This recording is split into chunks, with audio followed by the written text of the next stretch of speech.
All right. Hello to all of my amazing members. I hope you're having a good one. So, today we are going to be doing the introduction to Substance Painter. I do apologize that there was no Member Monday video for the week that just passed because I recorded it on, I don't even want to talk about it. I recorded it on my laptop, RIP. So, today we're going to be doing an introduction to Substance Painter. And Substance Painter is a very powerful system that is now owned by Adobe, where you can bake and render and paint all of your beautiful 3D models. So, I just want to give you guys an overview of how you can use it. So, I have my Substance Painter open. So, your Substance Painter will look something like this. Now, I'm not using the newest version. I have not updated Substance Painter on my desktop yet, but I will be doing it so I can paint on curves again. But this is Substance Painter. So when you first open it in the interface, you will see all of your materials. Now, when you first start, you'll only have a select few materials as a starter, and then you'll have your layers and things right here. So if you're using Substance Painter for the first time, what you want to do is you want to start a new project. So you want to go to File, and then you're going to go to New. And I am going to start this with, to keep it really simple, for your template, you want to use the PBR Alpha Blend because nowadays a lot of people like to work with like glass and things like that. So if you want to make something transparent, this is what you want to use, your PBR Metallic Roughness Alpha Blend. So that's the one that we're going to be working in right now. And my document resolution, I usually work in 2048 or 4096, but I really need a new graphics card, so I'm just going to go ahead and do 2048 for now. And now what you want to do is you want to navigate to your project. So I'm going to go ahead and open something here. I'm going to go to my whips, and you want to go ahead and open your project. So I am just going to open something random right here that I've made, and it's loading in. So what I loaded in was the low poly version of something that I worked on. And right here, you'll see it. And uh, what I did is I took my keys and I went to settings and I changed my hotkeys. So that might be something that you want to do here. So in my shortcuts, I have it to where I'm panning around with my fourth and fifth mouse buttons because it makes it easier for me. So you want to go to, again, that is going to be edit, settings, shortcuts, and again, put it to something that makes sense for you. If you have fourth and fifth mouse buttons, I always find that they make things easy for navigation. So that's, just kind of what I do right here. And if you also want to take the time to look through here, this is where you can find all of your hotkeys that you want to use in Substance Painter. So right here you will see the shortcut that is camera rotate. That's going to be my fourth mouse button, and then camera translate, which is going to be my fifth mouse button. But however, I'm not even going to hold you guys. I really forget what the default hotkey is. I do apologize, but definitely go to settings and shortcuts because you're going to want to know how to zoom things around. So right now we're not going to be doing any baking from high to low poly. I think we can go over that later on. So today we're just going to be baking this low poly mesh.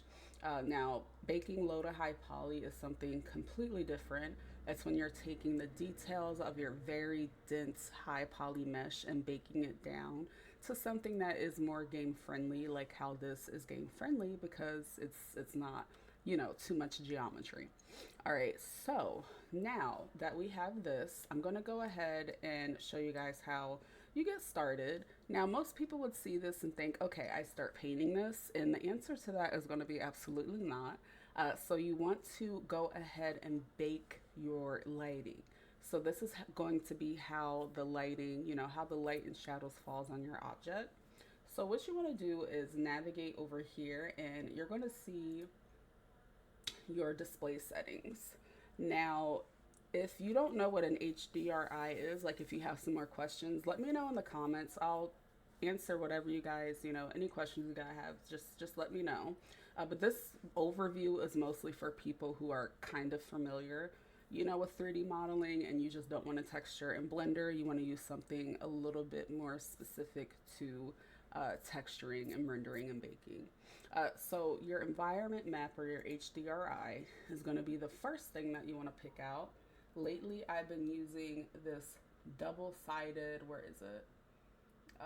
Double-sided edited HDRI that I have. I believe this is it right here. I haven't meshed in a while, so, don't mind me. All right, so I picked out my HDRI. I may not want to use this one. Let me see here.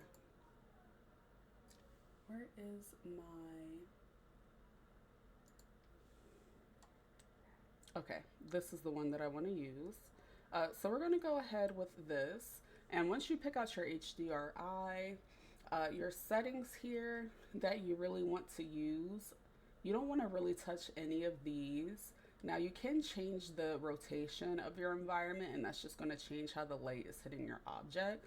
And this is going to be something that's going to be at your discretion. Like there's no, there's no right or wrong way, but typically with clothing, like you really want the lighting to be hitting like the front nicely. So that's just something to keep in mind. Now, if you scroll down here, you want to get to your viewport settings.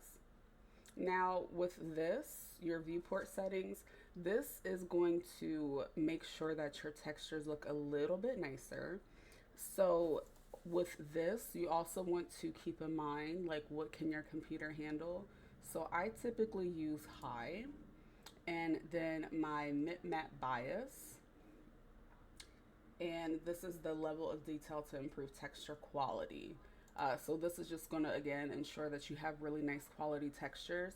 I go with sharp because my computer right now can't handle 3. Like I told you guys, my graphics card is kind of on the fritz. So I'm gonna go with 2 sharp. And I don't touch anything else with these right here. That's pretty much what you wanna do. So again, you want to make sure that you set your HDRI and then go down to your viewport settings and set it to where you're gonna have some nice quality textures. Now, you want to go into where it's like this little ball here, so you can go into your shader settings. Now, when you're in your shader settings, there are some different things that you can play with right here. I wouldn't recommend changing the file type right now, like just keep it to what it's at. And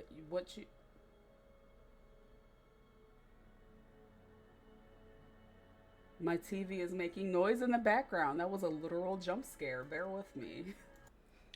Oh, that was scary. Okay. So the first thing you want to look at is your shader parameters and look at your common ones. Now, quality, if you keep it at low, of course your textures are going to look very low quality. Now, if you're working on something to where you kind of want it to have that like vintage, low quality type of look, like Minecraft maybe, or like Roblox, I'll allow it. But for what we're working on in Second Life, you want to make sure that you have it nice because it's going to give you some nice quality sharp bakes and textures. So I typically use Ultra, but again, at your discretion, do what your computer can handle. I think high is actually a pretty sweet point for a lot of people, but me personally, I do use Ultra. And then I also turn my AO intensity all the way up, especially with making things for Second Life. It adds into the detail, and you'll be able to see the difference once we go ahead and bake this in. And all of this stuff, like down here, I really don't touch it. So that's pretty much what I come in here and do. I mess with my quality and then I turn up my AO intensity. Now what we're going to do is go ahead to the texture set settings.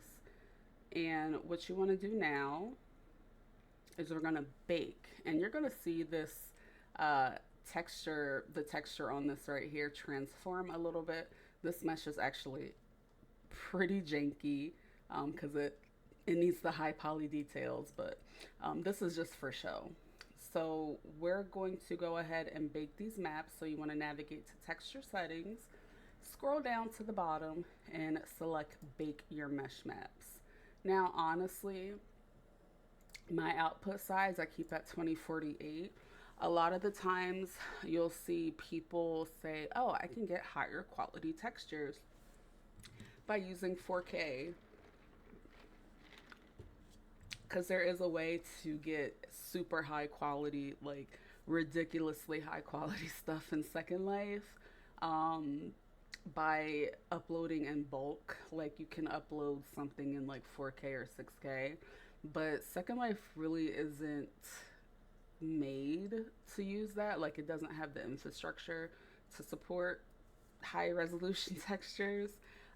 So a lot of the times you'll hear people brag about how they use like 4K textures on their stuff, but then their items take a long time to load. Like, you know what I mean? So you really would get the detail when you bake your high to low poly. It's not coming from using 4K textures, it's coming from a really good bake. So right now, because we're just doing something simple and basic, we're not going to change any of these settings, and I'm not going to uncheck anything. So I just want to change my output size to 2048, and I'm just going to go ahead and select bake textures. And you will see the program go through and bake everything, and I kind of think it's fun to watch. So you just get to watch it bake like you're baking some cookies in the oven. And now you'll get to see how this item is reflecting light and the environment. Like you see that? Like you can see the details on the bow. And then if we go back to our texture settings over here and change the AO intensity, do you see how that enhances it and it makes it a little bit nicer for Second Life means? And this isn't even, a high to low poly bake. Like this is just, low poly bake right here. So I do see an artifact here on my mesh, but like I said, I already anticipated that to happen. Anyway, this is like a pretty old mesh. But so now that you have it, I want to show you guys what this looks like with the environment. So like you can kind of see how the light is hitting it. So right here, I'm just going to set my environment opacity up. And like you'll just see how the light is hitting on your object, and that's when you can play with the rotation, and you're basically rotating your HDRI, and then you can change the amount of blur. So this is what this baby looks like in the environment, and I mean changing the blur really doesn't do anything. But yeah, so this is how this looks, and that's why it's really important to have a nice HDRI, something with good lighting, because it's going to help, your bake look good, especially if you're making something like plastics and uh, glass and things like that. So I'm going to take the environment away. So now we see why it's important to have a good HDRI. And then from there, at the basic level, what you would do is you would just take your textures and drag them where you want them onto your different materials. And as you can see, now we got a texture, right? So this is on there. But then you're looking at this and you're like, ivory my seams. So there is a way to kind of avoid this, and I'll show you. But sometimes, just like with clothing in real life, like if you ever look at something that you have that's pattern or something like that in real life at the seams, they're not always going to perfectly line up, right? I think sometimes because this is computer generated, we get in the mindset of it has to be like super duper perfect. And one of the things about realism and game stuff is imperfections. Uh, so let's go ahead, and I'm going to show you guys how you can make this texture look a little bit nicer. And I'm working with this knitted like wool texture because I think it helps, visualize things nicely here with the pattern. So to change it to where it lines up a little bit nicer, you want to go down to the property section. And when you get in the property section, you can change the way that this material is being projected onto the object. By default, it's always going to be UV projection, which is going to be your UV map, and it would just project that way. However, if you switch it to something like Triplanar, as you see here, it is completely seamless. And honestly, like, this is like super unrealistic. Like, you won't find a whole piece knitted, bathing suit, but just take this and do with it as you will. Like if you're making a vase or something where there technically wouldn't really be seams, but sometimes for clothing, it just really looks awkward. So I'm gonna change mine back to UV projection. And if you look down under where we did the projection, you'll see tilling. So this is just scaling. So when you see this word, just think of scaling. And you can take this and you can like scale it up, or you can scale it down. And now we're starting to see, oh, this looks like a knitted bathing suit right here, right? Like a nice crochet bathing suit. So you can even rotate it, but I mean, we're not going to rotate this. And then if you scroll down some more, a lot of different materials have different parameters that you can change. So with this, it looks like I can change the number of columns that I'll have, and this is just gonna, compact that right there. It's some really, really tight knitting right there.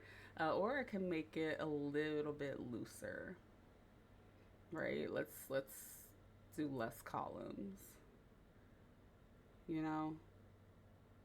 Oh, that looks like a weaving basket, kind of. I kind of like the way that looks a little bit. But yeah, so there's the gist with that. Now, another thing, because we are using the alpha file type, you can also add an opacity. And as you see here, it's making things transparent. So this is how you get transparency with items, or sorry, textures that you're making in Substance Painter. You really have to use the alpha hash because it's going to come through that way. So you can take this and you can go down to the opacity. Where's it at? Channel mapping, technical parameters. Okay. Oh, it looks like you can change the color here, hue shift. And this is like, again, really, really basic. I'm just looking for where the opacity is.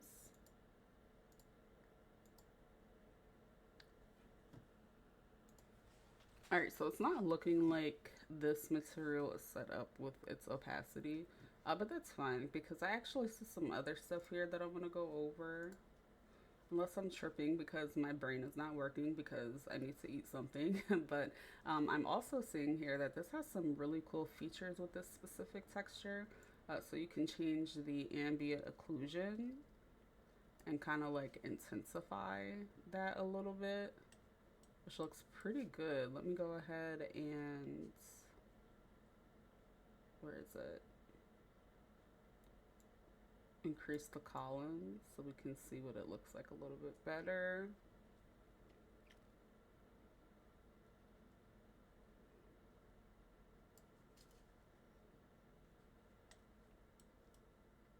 Yeah, I like that. Now, if there's ever something you kind of want to take away for whatever reason, you have these different material channels. So if I wanted to remove the height map, which is going to dictate, the height, like is this sticking out or whatever. So as you see, it's changing the intensity of that. And then the roughness, if I don't want this to be, how this material is shiny, if I want shiny wool, I'll just take out this material's roughness map, but that just looks a little bit weird. So we're gonna add it back because, you know, knitted stuff is not shiny like that. So yeah, you can definitely mix and match here. The normal map, if you take it out, you see we lose the detail of like the normals and stuff like that. So this is again very basic level Substance Painter. So now that we have a material on this, I'm also just going to put it on the bows just because I want to show you guys how you can paint on here. So what I'm going to do is I'm going to add a new layer. So you want to go to your layers and then you want to hit on the add paint layer with the paintbrush tool. So in Substance, you can paint on your object, and I mean, that's pretty straightforward. You know, you'll paint on it, it's going to show up. Or it would show up if I was painting on the bathing suit, right? So let's try this again. Let me hit this brush. And so we got the paintbrush here, and it's pretty straightforward. It's going to paint. And as you see, this still has the normal maps from the previous texture because, you know, the normal is it's affecting the object. But if I wanted to come through and paint, you know, some little cow spots on here, we can go ahead and do that, right? So it's very straightforward, very, very, very straightforward.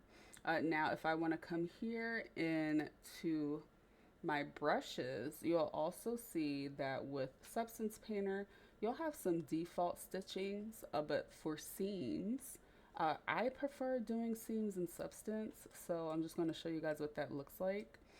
So if you want to paint with symmetry in Substance Painter, you just want to hit L, and that is the hotkey for symmetry, and that will pop that up. So what you would do is, let me right click and increase my brush size.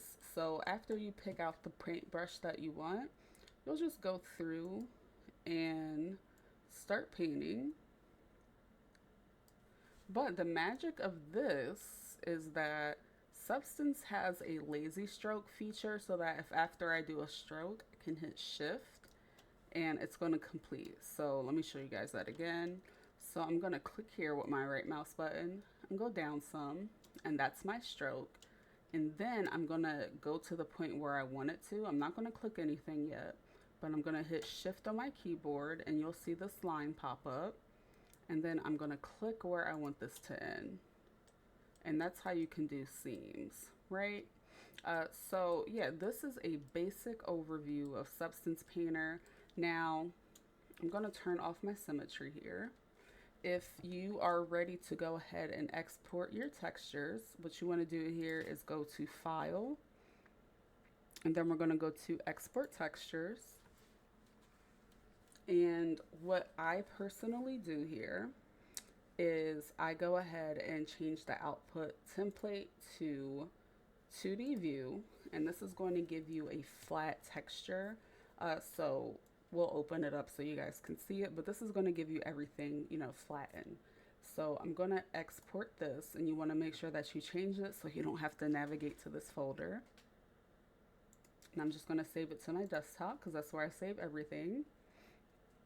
And we're going to export this to my desktop here. And then what you also want as well is you want your normal map. So I'm going to go ahead back to my PBR. Just navigate to that. Where are you? Okay, my PBR metallic roughness. And I am going to go ahead and go into here. So I'm going to go from global to the specific texture, and I'm going to uncheck all of these. And I just want this normal map, and I'm going to do that for both. That way we can put this into Second Life. So we're going to hit export. And now let me go to my desktop.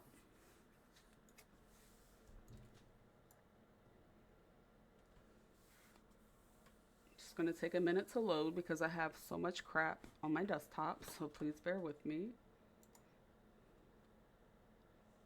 All right, look at all of my wonderful Sims pictures because I'm literally obsessed with my Sims. They're all my friends in my head. That's totally, totally normal, right? Slash me sips her drink and wonders. All right, so let me start scrolling here. It should all be on our desktop by now.